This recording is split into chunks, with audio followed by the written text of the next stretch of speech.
Hi friends, ఎలా ఉన్నారు? నేను బాగున్నాను. మీరందరూ బాగుండాలని కోరుకుంటున్నాను. ఇప్పుడు కథలోకి వెళ్దాం. చదువుతున్నది శోభారెడ్డి. సునీత వస్తూనే బ్రహ్మి చెయ్యి పట్టుకుని, మాస్టారు, ఆంటీ మిమ్మల్ని రమ్మంటోంది అంది. అతను వెళ్ళాడు. సునీత కూడా అతనితో వెళుతోంది. ఉత్సాహంగా ఏదో చెప్తోంది. పకపక నవ్వుతోంది. అతను నవ్వుతున్నాడు. నేను అసలు ఈ ఇంటికి వస్తున్నదే సునీత కోసం, నీకోసం కాదు. అతని మాటలు నా చెవుల్లో మారుమోగుతున్నాయి. అవి నా మనసును చురకత్తిలా చీలుస్తున్నాయి. అవును సుమా, నేను చూస్తూనే ఉన్నాను అతని వరస. అందరితో చివరికి నాతో కూడా కొంపలు ముంచుకుపోతున్నంత సీరియస్గా ఉంటాడు. సునీతతో మాత్రం నవ్వుతూ ఉంటాడు. నవ్వినప్పుడు అతను బాగుంటాడు. ఈ మాట నా చిన్నప్పుడు మా బామ్మ కూడా అంటూ ఉండేది. అతని అందం అంతా సునీతకే చూపించాలని కాబోలు. ఎంత నిర్మోహమాటంగా చెప్పాడు. ఈ ఇంటికి సునీత కోసమే వస్తున్నట్ట. క్రమంగా నా కళ్ళల్లో నీళ్లు తిరిగాయి. ఈ పూటంతా ఇక నాకు ఈ ప్రపంచంతో ఏపీ పని లేనట్టుగా నా గదిలో కూర్చుండిపోయాను. సునీత వచ్చి భోజనానికి రమ్మంది. ఆకలి లేదు అన్నాను. రాత్రి 8:30 అవుతుండగా నేను ఇంకా అలాగే చీకటి గదిలో కూర్చుని ఉండగా సునీత పరిగెత్తుకు వచ్చింది.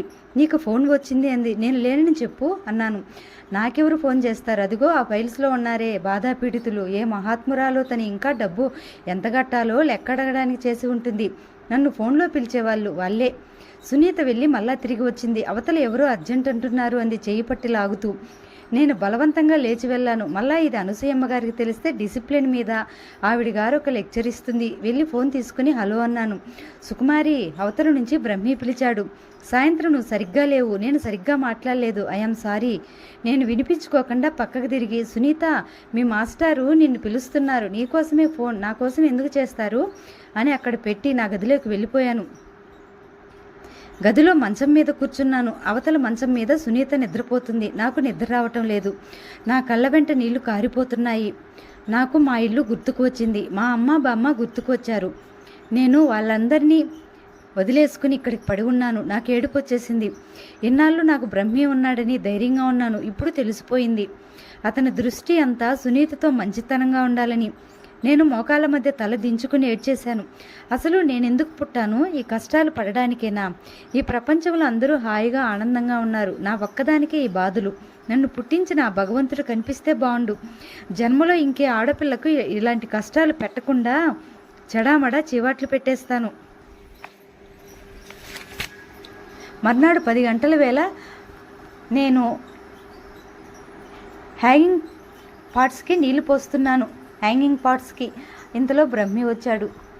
సుకుమారి పిలిచాడు. నేను వెంటనే పక్కకు తిరిగి గదిలో ఉన్న సునీతని పిలుస్తూ, సునీత, నీకోసం ఎవరో వచ్చారు చూడు అని అతని వైపు కూడా చూడకుండా లోపలికి వెళ్ళిపోయాను. నేను అనసూయమ్మ గారి గదిలోకి వెళ్ళి ఏనాడు ఎరగని శ్రద్ధతో ఆ ఫైల్స్ తీసుకుని చూడసాగాను. సునీత వచ్చి రహస్యంగా మాస్టారు పిలుస్తున్నారు అంది. నేను పనిలో ఉన్నాను అన్నాను. ఒక్క నిమిషం రాకూడదా అంది. పనిలో ఉన్నానంటే? మా గుసగుసలు విన్న అనసూయమ్మ గారు సునీతని కేకలేశారు. సునీత, నీకెన్నిసార్లు చెప్పాను పనిలో ఉన్నప్పుడు సుకుమారిని డిస్టర్బ్ చేయవద్దని. వెళ్ళవతలికి. సునీత వెళ్ళిపోయింది. పని మనిషికి కూతురు పుట్టిందంట. అనసూయమ్మ గారికి చూపించడానికి తీసుకువస్తానని భర్తతో కబురు చేసింది.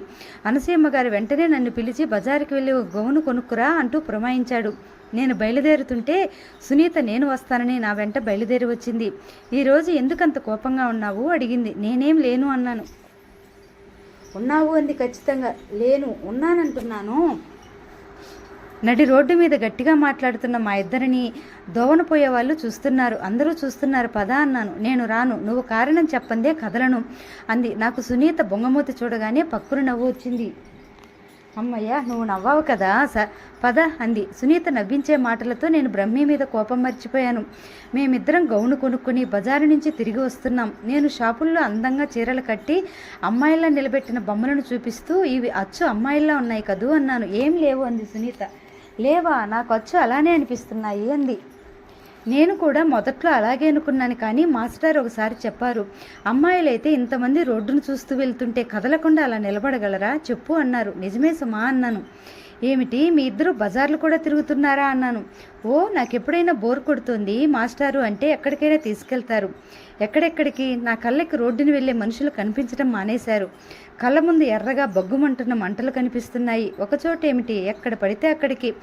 సినిమాకు, పార్కుకి, జూకి, సర్కస్కి. సునీత ఉత్సాహంగా చెప్తుంటే నాకు నీరసం వచ్చేసింది. వీళ్ళిద్దరూ ఇన్ని చోట్ల తిరిగారని నాకు తెలియదు. బ్రహ్మి సునీతతో ఇంత చనువుగా తిరుగుతాడని తెలుస్తుంటే నాకేమిటో ఒంటి కారం రాసుకున్నంత కంపరంగా ఉంది. పరధ్యానంగా నడుస్తున్న నాకు తలకు టప్పని వెనక నుంచి ఎటో వచ్చి తగిలింది ఏదో వచ్చి. అబ్బా అన్నాను. ఏమిటి అనుకుంటుంటే సునీత నా జడలో నుంచి ఒక కాగితం ఉండ తీసి ఇస్తూ, ఇదిగో ఇది పడిందంటూ ఇచ్చింది. ఏమిటది, నా మీద ఎలా పడింది? ఆశ్చర్యంగా గుండు సూదికి ఉన్న ఆ కాగితం తీసి చూశాను. అందులో ఇలా ఉంది, I want to kiss you. ఎవరో పోకిరి కుర్రాడు రాసి ఉంటాడులే అంది సునీత. చీ, అవతలికి దాన్ని గిరాటు కొట్టి చుట్టూ చూశాను. 2 గజాల దూరంలో బస్టాండ్ దగ్గర నిలబడిన ఒక పల్లకోతి నేను చూడగానే వికిలిస్తూ కన్ను కొట్టాడు. త్వరగా వెళ్దాం బదా, తొందరగా నడుస్తూ అన్నాను. సునీత నా కంగారు చూసి నవ్వింది. భయం వేస్తుందా అంది. నాకెందుకు భయం అన్నాను బింకంగా. నాది మేకపోతు గాంభీర్యం అని తెలుస్తూనే ఉందనుకుంటా. సునీత నా చెయ్యి పట్టుకుని నడుస్తూ అంది. నేను కూడా నీలాగే భయపడేదాన్ని. స్కూలు నుంచి వస్తుంటే ఒకడు నా రిక్షా వెంట పడేవాడు. భయపడి బస్సులో వస్తే కండక్టర్ చిల్లర ఇస్తూ అరచేయి గిల్లేవాడు. అమ్మో, అందరూ చూస్తుండగానే ఎవరు చూస్తారు, ఎవరు సొదవారిది. నేను భయపడి స్కూల్కి వెళ్ళనని ఏడిస్తే మాస్టర్ అడిగి వాళ్ళని లక్ష్య పెట్టకూడదు అని చెప్పారు. పోరా వెధవా అన్నట్టు పట్టనట్టు ఊరుకోవాలేట. నేను ఆ మంత్రం పట్టించినప్పటి నుంచి హాయిగా ఉంది. ఏమిటి, బ్రహ్మితో నీవు ఇవన్నీ మాట్లాడతావా అన్నాను ఆశ్చర్యంగా. ఎందుకు మాట్లాడకూడదు అంది ఆశ్చర్యంగా. మాస్టారు చాలా మంచివారు, నాకు తెలియనివి చక్కగా వివరించి చెప్తారు. మాస్టారు విని విని నా చెవులు బ్రద్దలైపోతున్నాయి. 2 చేతులు ఎత్తి చెవులు మూసుకుని చాలించి నీ స్తోత్రమని అరవాలనిపించింది. ఎలాగో నిగ్రహించుకున్నాను. ఇద్దరం ఇంటికి వచ్చేసాం. ఏదో పని చూస్తున్న మాటే గాని నాకు ఒళ్ళు మండిపోతుంది. సాయంత్రం బ్రహ్మి వచ్చాడు. నేను చొరచొరా చూసి లోపలికి వెళ్ళిపోయాను. సునీత వెళ్ళింది. కొద్దిసేపు అయిన తర్వాత నన్ను కేక వేసి కాఫీ తీసుకురా మాస్టారికి అంది. నువ్వే ఇచ్చుకో అరిచాను. రోజు నువ్వే ఇస్తావుగా, ఎవరిని ఇవ్వనివ్వుగా అంది లోపలికి వచ్చి. ఇవాళ నుంచి నేను ఇవ్వదలుచుకోలేదు. ఎందుకో పాపం అంది. సునీత కాఫీ కలిపి తీసుకెళ్ళింది. నేను తలుపు దగ్గర పక్క గోడ కానుకుని నా గురించి అడుగుతాడేమోనని చూశాను. అతను అస్సలు నా ప్రసక్తే తీసుకురాలేదు. సునీత పాస్ అయిన తర్వాత చేరాల్సిన కాలేజీల గురించి ముచ్చటించుకుంటున్నారు. నాకు ఇంకా ఒళ్ళు మండిపోయింది. అతను వెళ్ళిపోతుంటే నేను గది కిటికీల నుంచి చూస్తున్నాను. సునీత గదిలోకి వచ్చి పుస్తకాలు పెడుతూ, నీ జ్వరం పుణ్యమా అని మాస్టర్ సైకిల్ మీద రాకుండా అంత దూరం నుంచి నడిచి వస్తున్నారు పాపం అంది. అదేమిటి అన్నాను వెనక్కి తిరుగుతూ. నీకు తెలియదా, నీ మందులు టానిక్ల కోసం ఆయన తన సైకిల్ వాచి అమ్మేశారు. ఆంటీకి చెప్తానంటే వద్దన్నారు. ఇప్పటికీ ఆంటీ చాలా సాయం చేశారు అన్నారు. ఆంటీకి చెప్పొద్దని నా చేత ఒట్టు చేయించుకున్నారు. ఏమిటి, నేను శిలాప్రతిమలా నిలబడ్డాను. అవును, మాస్టర్ అసలు ఎంత మంచివారో. నీకోసం అంత కష్టపడితే నువ్వు కనీసం కాఫీ అయినా ఇవ్వవు. చేసిన మేలు మరచిన వారి మోము చూడకూడదురా సుమతి అని మాస్టారు నాకెప్పుడో చెప్పారు. నేను సునీత మీద అరవలేకపోయాను.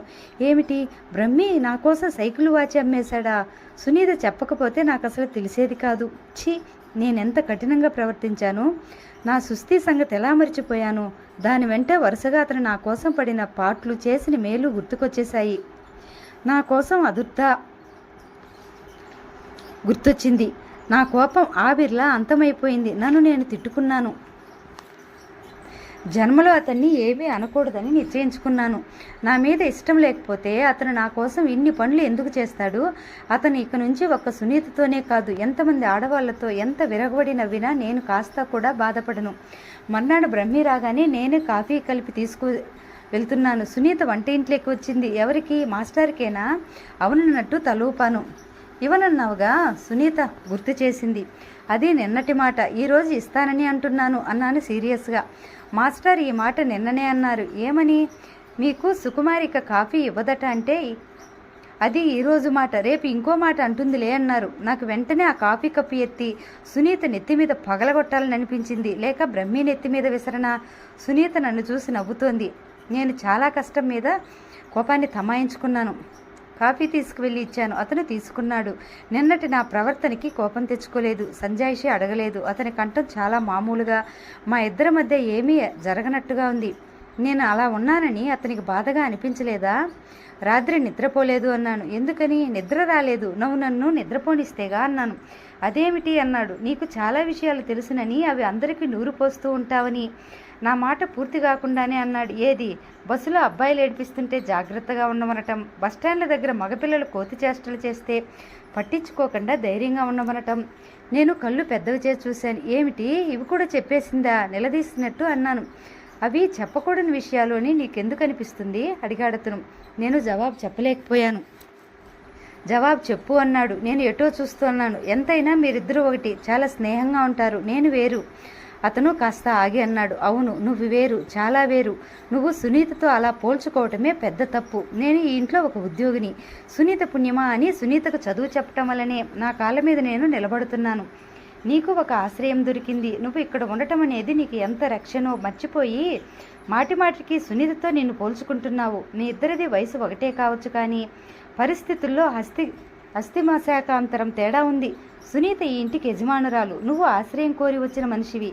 ఆమె స్థానం వేరు, నీ స్థానం వేరు. నువ్వు అనసూయమ్మ గారి ఆశ్రమంలో ఉండి నీ జీవితం నువ్వు నిర్మించుకోవాలి. ఆవిడ గారు తన దగ్గరకు వచ్చేవారు అందరికీ చెప్పే పాఠం ఏమిటో నీకు నువ్వు మొదట అన్వయించుకోవాలి. ఇదంతా వదిలేసి మాటిమాటికి అలగడం, పోట్లాడడం, చిరాకు పడడం, అలాంటి వాటితో టైం వేస్ట్ చేసుకోవద్దు. నాకు ఏడుపు వచ్చేసింది. బ్రహ్మి నిర్మోహమాటంగా అన్న మాటలు నా ఆత్మాభిమానమో లేక దురభిమానమో నాకు తెలియదు, కానీ దాన్ని నిర్దాక్షిణంగా చీల్చి చెండాడినాయి. అతను నాలో ఉన్న తప్పులను ఎత్తి చూపిస్తున్నాడు.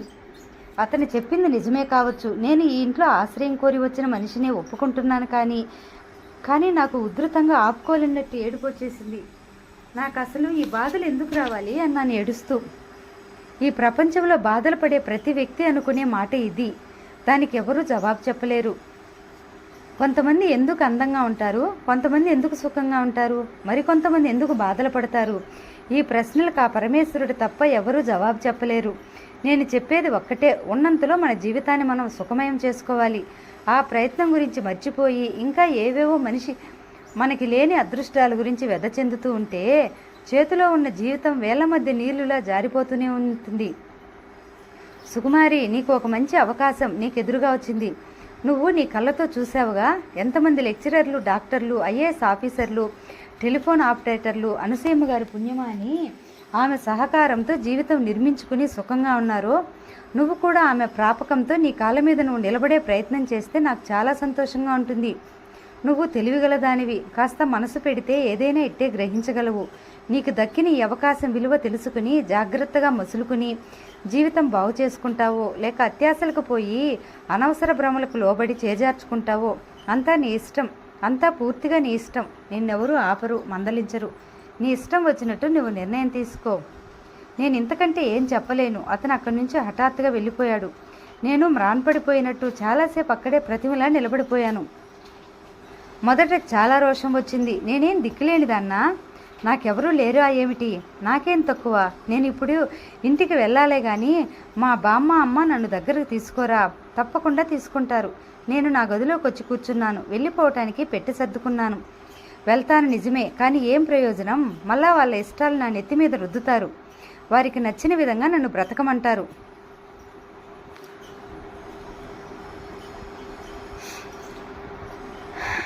ఒక మూగ మొద్దులా పడి ఉండాలి. అది నా వల్ల అవుతుందా? లేదు. నేను ఇంటికి వెళ్ళను. కష్టమో నిష్ఠూరమో ఈ అనసూయమ్మ గారి దగ్గరే ఉండి బ్రహ్మి చెప్పినట్టు నా జీవితం నేను నిర్మించుకుంటాను. కనీసం ఆ ప్రయత్నం చేయటానికైనా ఇది అవకాశం కదా. అక్కడికి వెళితే ఏముంది? భర్త వదిలేశాడనే అప్రతిష్టతో అందరూ కాకుల్లో పొడుస్తూ జీవోత్సవం చేసేస్తారు. బ్రహ్మి చెప్పింది చాలా నిజం. నాకు సునీతకు సౌమ్యం ఏమిటి? నేను భుక్తి కోసం ఈ ఇంటికి ఆశ్రయం కోరి వచ్చిన దాన్ని. ఎక్కడో ఎవరో ఉంటే ఏమిటి? సుఖం వచ్చిన కష్టానికి అదుకోని వారు, తోడుగా నిలబడిన వారు ఎంతమంది ఎక్కడ ఉంటే మాత్రం ఏం ప్రయోజనం? ప్రస్తుతానికి నాకెవరూ లేరు. జీవితంలో తప్పులు చేసినా ఒప్పులు చేసినా జవాబుదారీ నాదే ఫలితం. నేనే ఎదుర్కోవాలి. అదృష్టమో దురదృష్టమో అనసూయమ్మ గారికి నేను నచ్చాను. సునీత కూడా స్నేహంగానే ఉంటుంది. సునీత బ్రహ్మి చనువుగా ఉండటం నాకు ఇష్టం లేదు. అది బ్రహ్మి మీద కోపం, కానీ సునీత మీద కాదు. బ్రహ్మిని మాత్రం అనటానికి నేనెవరిని? అవును, ఈ ప్రపంచంలో నాకెవ్వరూ లేరు. ఎవ్వరి మీద నాకు అధికారం లేదు. అసలు మనిషికి ఇంతకంటే దురదృష్టం ఇంకేదైనా ఉందా? నాకు మళ్ళా ఏడుపు రాసాగింది. ఏడుస్తూ ముక్కులు ఎగబీలుస్తూనే పెట్టెలో పెట్టిన బట్టలు తీసేసి హ్యాంగర్స్కి వేయసాగాను. నా పక్క మంచం మీద నిద్రపోతున్న సునీతకు నేను పడే ఈ యాతన ఇదేం తెలియదా? హాయిగా నిద్రపోతోంది. ఎంత అదృష్టవంతురాలు కదా అనిపించింది. మళ్ళీ పోల్చుకుంటున్నానని గుర్తుకు వచ్చింది. చెంపలు వేసుకుని మానేశాను. పరీక్షా ఫలితాలు వచ్చాయి. నేను 10th క్లాస్ పాస్ అయ్యాను. బ్రహ్మి పేపర్ తీసుకువచ్చి నెంబర్ చూపించాడు. నిజంగానా? నేను పేపర్ లాక్కుని చూశాను. నా నెంబర్ కనిపించింది. నేను సంతోషంతో ఉక్కిరిబిక్కిరైపోతూ అమ్మగారు అంటూ అనసూయమ్మ గారి దగ్గరికి పరిగెత్తి పేపర్ చూపించాను. ఆవిడ ప్రశంసాపూర్వకంగా చూస్తూ, వెరీ గుడ్, నువ్వు ఇంకా చదవాలి. నేను నీకు లా చెప్పిస్తాను. నీలో మంచి వివక్షతతో కూడిన తర్కం ఉంది. నువ్వు లాయర్గా బాగా పనికి వస్తావు. మొన్న సాయంత్రం వచ్చింది చూడు రజని అని, కలెక్టర్. ఆ అమ్మాయికి నేనే చదువు చెప్పించాను అంది ఆవిడ. నేను మళ్ళా రివ్వున బయటకు పరిగెత్తుకొచ్చాను. అక్కడ బ్రహ్మి ఉన్నాడు. నాకెంత ఆనందంగా ఉందో తెలుసా అన్నాను. తెలుసు అన్నాడు చిరునవ్వుతో. ఎంతో చెప్పు. నువ్వు చెప్పలేనంత అన్నాడు.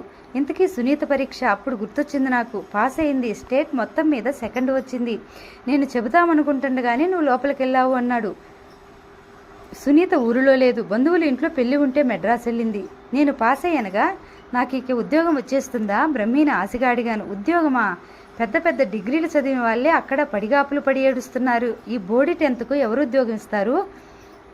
ఏమన్నావు? బోర్డు 10థా? ఏది మళ్ళీ అను. చేతుగోళ్ళు చూపిస్తూ అతని మీదకి వెళ్ళాను. నేను ఇంత కష్టపడి చదివితే అలా అంటున్నావా అన్నాను. నీకంటే 1000 రెట్లు కష్టపడి చదివేవారు ఎంతోమంది ఉన్నారు. సునీత చూడు, స్టేట్ మొత్తానికి 2nd వచ్చింది. నేను ఆవేశపడిపోయి తమాయించుకున్నాను. వెంటనే చక్కటి చిరునవ్వుతో, నువ్వేగా సునీత వేరు నేను వేరు అని చెప్పావు. ఆమెతో అస్సలు పోల్చుకోవద్దని లెక్చర్ ఇచ్చావు.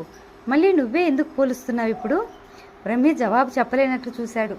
అతన్ని ఆ విధంగా అతని మాటలే తిప్పికొట్టి నిరుత్తరుడిని చేసినందుకు నాకు ఎంతో ఆనందంగా అనిపించింది. నాకు ఇదో కొత్త అనుభవం.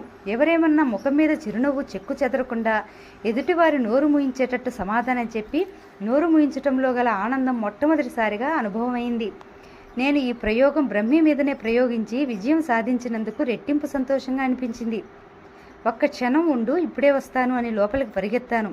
10 నిమిషాల్లో జడ అల్లుకుని పూలు పెట్టుకుని మంచి చీర కట్టుకుని ముస్తాబు అయ్యి యువతలికి వచ్చాను. పదా అన్నాను. ఎక్కడికి? ఆశ్చర్యంగా అడిగాడు. గుడికి. ఎందుకు? పరీక్ష పాస్ అయితే వస్తానని మొక్కుకున్నాను అన్నాను. అనసూయమ్మ గారిని వెళ్ళి అడిగిరా అన్నాడు. వెళ్ళి అడిగి వచ్చాను. ఇద్దరం బయటకు వచ్చాం.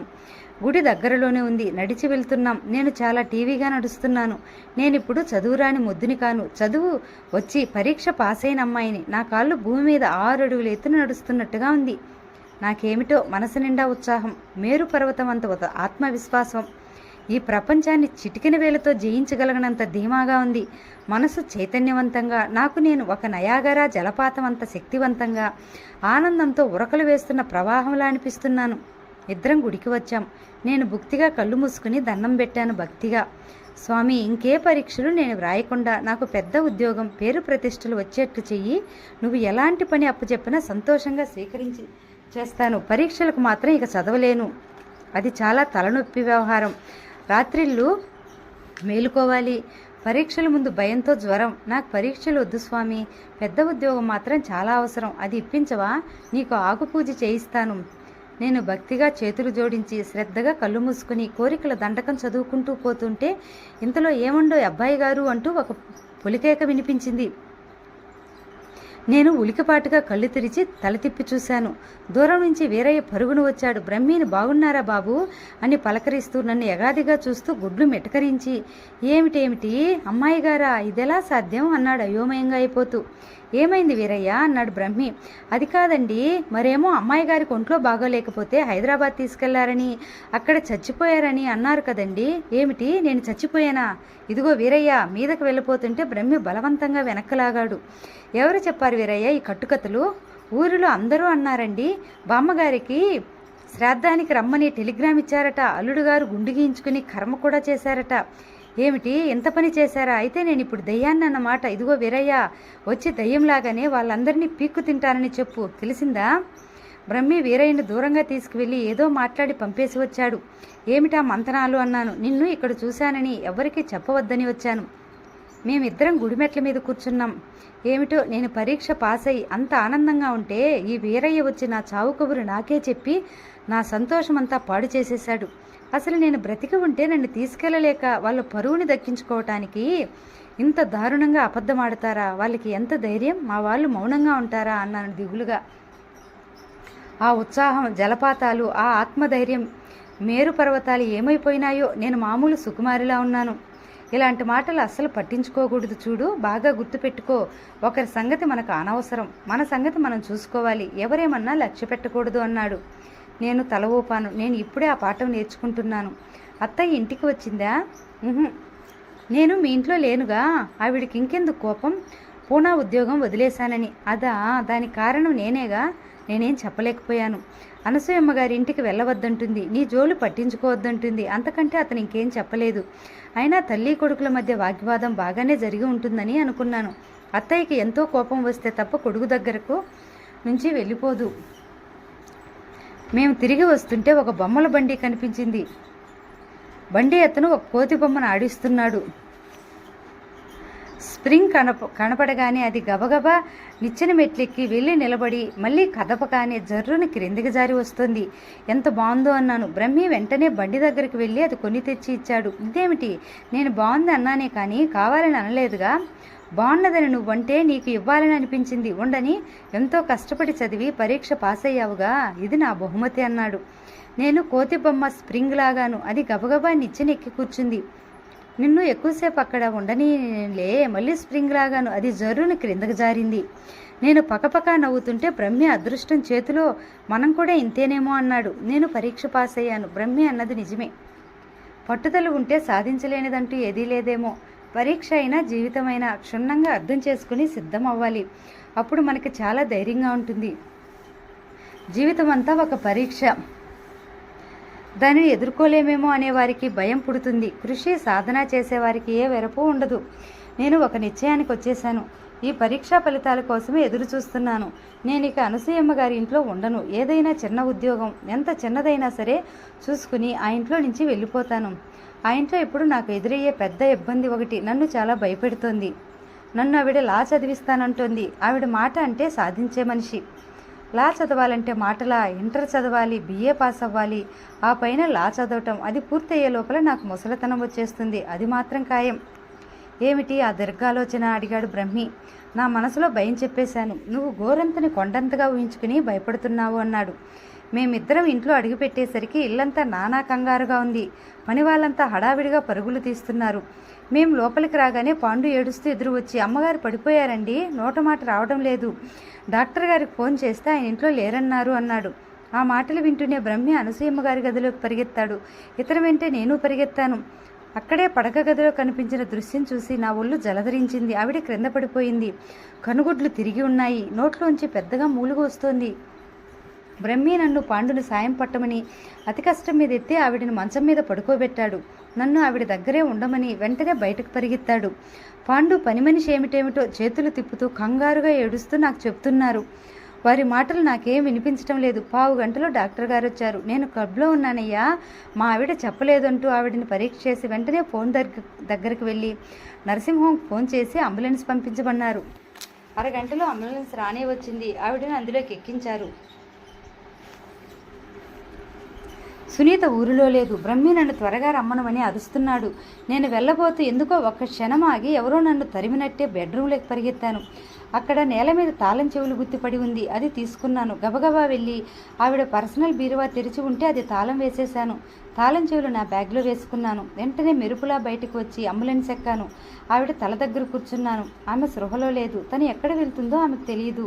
మృత్యు గుహలోకి ఈడ్చుకు వెళ్తున్న శక్తిలా ఉంది ఆ అంబులెన్స్. నేను గాబరాగా బ్రహ్మి వైపు చూశాను. అతను నా వైపు చూడలేదు. డాక్టర్ గారితో మాట్లాడుతున్నాడు. నేను ఏ క్షణంలో అయితే ఆ ఇంటి తాళం చెవులు నా చేతుల్లోకి తీసుకున్నాను కానీ అదే క్షణంలో నా భుజాల మీద ఒక పెద్ద మోపు పడిందని అప్పుడు నేను ఏమాత్రం ఊహించలేకపోయాను. అనసూయమ్మ గారిని అంబులెన్స్లోకి ఎక్కించి నేను ఆమె వెంట బయలుదేరినప్పటి నుంచి నా జీవితం నా స్వంతం కాకుండా పోయింది. ఆ పూట నుంచి నా గురించి నేను ఆలోచనలు బహు కొద్ది జీవితంలో అనుకోకుండా నాకేమాత్రం సంబంధం లేని సంఘటనలు మహత్తర ఉధృతమైన ప్రవాహముల నా మీదకు ఉరికి వాటి వెంట నన్ను ఈడ్చుకుపోసాగినాయి. నాకు లేని పెద్దరకం ఆపాదించబడింది. ఒక బాధ్యత గల వ్యక్తిగా ప్రతి మాటని ఆచితూచి మాట్లాడాల్సిన ఆరిందలాగా నన్ను ఆ సంఘటనలు మలిచివేయసాగినాయి. నా ఇష్టాల ప్రసక్తే లేకుండా పోయింది. అనసూయమ్మ గారిని హాస్పిటల్లో చేర్పించిన మరుక్షణమే డాక్టర్ గారు ఆవిడికి పెరాలసిస్ స్ట్రోక్ వచ్చిందని, కుడివైపు భాగం అంతా చచ్చుబడిందని అన్నారు. ఆమెకు త్వరగా అందాల్సిన వైద్య సాయం అందజేస్తున్నారు. బ్రహ్మిని మెడ్రాస్ ఫోన్ చేసి సునీత ఎక్కడుందో కనుక్కుని వెంటనే బయలుదేరమ్మని చెప్పాను. ఇంటికి ఫోన్ చేసి పాండుని తలుపులన్నీ జాగ్రత్తగా వేసి తాళం చెవులు తెచ్చి నాకు ఇమ్మని పురమాయించాను. అనసూయమ్మ గారిని హాస్పిటల్లో చేర్పించామని తెలియగానే ఎవరెవరో హాస్పిటల్కు ఎలా ఉంది ఆవిడికి అంటూ రాసాగారు. డాక్టర్ గారు నన్ను పిలిచి, సుకుమారి ఎవరిని లోపలికి రానియవద్దు, ఇప్పుడు చూడటానికి వీలు లేదు, ఏదో ఒకటి చెప్పి పంపించేసే అని ఆదేశించారు. వచ్చిన వాళ్ళెవరో బ్రహ్మికి తెలియదు. వాళ్ళంతా దాదాపు అందరూ నాకే తెలుసు. ఎవరికి ఎలా చెప్పాలో నమ్రతగా చెప్పి పంపివేస్తున్నాను. మీరు ఇక్కడ ఉండవద్దు ప్లీజ్, కావాలంటే ఇంటికి వెళ్ళి ఫోన్ చేయండి అంటూ పంపేసరికి నా తల ప్రాణం తోకకొచ్చింది. నేను డాక్టర్ గారి ఆదేశం ప్రకారం ఆవిడ దగ్గరే కూర్చున్నాను. మంచం మీద స్పృహ లేకుండా ఈ శరీరంతో ఏమాత్రం పొత్తు కుదరనట్టుగా ఏదో లోకంలో వ్యధ చెందుతూ ఆరాటపడుతున్నట్టున్న ఆమెను చూస్తుంటే నాకు చాలా జాలి వేసింది. పాపం చిన్న వయసులో తనని హింసించే భర్తను వదిలేసి ఎదురు తిరిగి వచ్చి తన జీవితం సుస్థిరం చేసుకుంది. మాలాంటి ఎందరికో చల్లటి చెట్టులా ఆశ్రయం ఇచ్చి నీడను కల్పించింది. ఆమె జీవితంలో ఆమె ఏం ఆనందం అనుభవించిందో కానీ చాలామందికి మమకారాలు అందించి వారి జీవితాలు నిర్మించుకుని ఆనందంగా ఉంటే తనే ఆనందం పొందినట్టు సంబరపడింది. అందరినీ కలుపుకుని జీవితం అంతా సందడిమయం చేసుకుని ఒంటరితనాన్ని చేతికర్ర చూపించినట్టు బెదిరించి పరిగెత్తించింది. ఆమెను చూస్తుంటే నాకు ఎందుకో తెలియదు కానీ చాలా జాలి కలగసాగింది. బ్రహ్మి ఎప్పుడూ అంటుంటాడు, అనసూయమ్మ గారు ఎండని తన కాని బాటసారులకు నీడనిచ్చే చెట్టు లాంటి మనిషి అని, నీడనిస్తున్నా అనే ఆనందంలో తృప్తిపడి ఎండను భరిస్తున్నాననే బాధను మర్చిపోవడానికి చూస్తారట. ఈమెకు నేను చాలా రుణపడి ఉన్నాను అనిపించింది. మర్నాటి పొద్దుటికి సునీత వచ్చేసింది. అపస్మారక స్థితిలో ఉన్న ఆంటీని చూడగానే నన్ను పట్టుకుని బావురుమని ఏడ్చేసింది. నేను సునీతను దగ్గరకు తీసుకుని ధైర్యం చెప్పాను. సునీత, ఆంటీ ఎన్నాళ్ళు మనల్ని కన్నతల్లిగా చూశారు, ఇప్పుడు మనం ఆమెను చూడాలి అన్నాను. సునీతను ఓదారుస్తుండగానే ఫోన్ వచ్చింది అని నర్సు పిలిచింది. ఫోన్లో మాట్లాడుతుండగానే డాక్టర్ గారి పిలుపు. డాక్టర్ గారు చెప్పింది వింటుండగానే ఎవరో వచ్చారని వార్డ్ బాయ్ పిలవటం, ఆ వచ్చిన వారితో చెప్తుండగానే నర్సు వచ్చి అర్జెంటుగా మందులు తీసుకురావాలి, డబ్బు ఇవ్వమనటం. ఇలా ఊపిరాడకుండా ఒక పని వెంట ఒకటి. సునీతకు తాళం చెవులు ఇచ్చి ఇంటికి వెళ్ళి డబ్బు తెమ్మంటే నాకు అవేం తెలియవు, నువ్వే చూసుకో అంది. ఆంటీ దగ్గర కూర్చుని ఏడుస్తున్న సునీత తాళం చెవుల వైపు చూడను కూడా చూడలేదు. నేనే కారులో ఇంటికి పరిగెత్తి బీరువాలో ఉన్న డబ్బు తెచ్చాను. నేను సునీత చేత బలవంతంగా కాస్త అన్నం తినిపించాను. నాకు అమ్మా నాన్న చిన్నప్పుడే పోయారు, ఆంటీ తప్ప ఎవ్వరూ లేరు, ఏడుస్తుంటే ఓదార్చాను. ఆంటీకి ప్రాణభయం లేదన్నారుగా, అది చాలా సంతోషించాల్సిన విషయం కదూ, గుర్తు చేశాను. సునీత అవునున్నట్టు తల ఊపింది. నౌకర్లందరూ బెంబేలు పడిపోయినట్టుగా బయట నిలబడి వేచి చూస్తున్నారు. నేను వారిని పంపి ఉస్సురుమంటూ అక్కడ బెంచి మీద కూర్చున్నాను. సుకుమారి, బ్రహ్మి పిలిచాడు. నేను తిరిగి చూశాను. బ్రహ్మి నా ఎదురుగా ఉన్నాడు. రా, కొద్దిగా భోజనం చెయ్యి అంటూ టిఫిన్ గిన్నె నా ఎదురుగా పెట్టాడు. నాకు ఆకలి లేదు, అలా అనకు, కొద్దిగా తిను బలవంతం చేశాడు. నేను అన్నం తినబోతుంటే ఇంతలో నర్సు ఫోన్ అంటూ వచ్చింది. నేను లేచి పరిగెత్తాను. లాయర్ గారు చేశారు. అనసూయమ్మ గారి బీరువా తాళం చెవులు ఎక్కడున్నాయి అడిగారు. నా దగ్గరున్నాయి అన్నాను. సరే, జాగ్రత్తగా దాచు, సాయంత్రం నేను వచ్చి తీసుకుంటాను. చూడు, పద్మావతి గారు అడిగితే నాకు తెలియదని చెప్పు అన్నారు. అలాగే అన్నాను. కొద్దిసేపటికి ఆవిడ చేయనే చేసింది. నాకు తెలియదండి, లాయర్ గారు చెప్పమన్నట్టే చెప్పాను. ఇంకా కాసేపటికి వేణుగోపాలరావు గారు చేశారు. నేను మళ్ళీ చిలకలా అదే మాట చెప్పాను. వర్ధనమ్మ గారు కారు వేసుకుని సరాసరి ఆవిడే వచ్చింది. నేను అదే పాఠం అప్పచెప్పాను. శ్రీకంఠం గారు, ఆనందమూర్తి అందరూ అడిగారు. అందరికీ అదే జవాబు చెప్పాను. నా బ్యాగ్లో ఉన్న తాళం చెవులు గుత్తి తీసి బ్రహ్మి చేతిలో పెట్టేశాను. ఇదేమిటో నాకు తెలియదు, అందరూ అడుగుతున్నారు. ఎవరికి వారే ఇంకోరు అడిగారా అని ఆరా తీస్తున్నారు. ఆవిడకు స్పృహ వస్తే చెబుదామన్నాను. సాయంత్రం లాయర్ గారు వచ్చారు. నన్ను తాళం చెవులు ఇమ్మన్నారు. నేను ఇంటి తాళం చెవులు గుత్తి ఆయన చేతిలో పెట్టాను. ఆయన వాటిని చూసి ఇవి కావు అన్నారు. నా దగ్గరున్నవి ఇవే అన్నాను. ఆవిడ పర్సనల్వి కావాలి. నాకు తెలియదండి, ఇవే అనుకుంటున్నాను. ఏడ్చినట్టుంది. ఆయన అవి తీసుకుని వెళ్ళారు. నేను ఆయన వెంట పాండుని వెళ్ళమని పురమాయించాను. ఆయన ఆవిడ గది అంతా గాలించి వచ్చారని పాండు చెప్పాడు. ఆయన చిరాగ్గా వెళ్ళిపోయారట. ఏమైనా కానీ నా చిన్న బుర్రకు తోచింది ఒక్కటే, ఇంతమంది అడిగినా ఇవన్నీ తాళం చెవులు గుత్తి ఆయనకు మాత్రం ఎందుకు ఇవ్వాలి? ఇది నా స్వయం నిర్ణయం.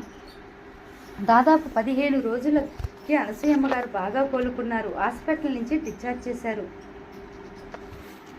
ఇంటికి తీసుకొచ్చి వచ్చేసాం.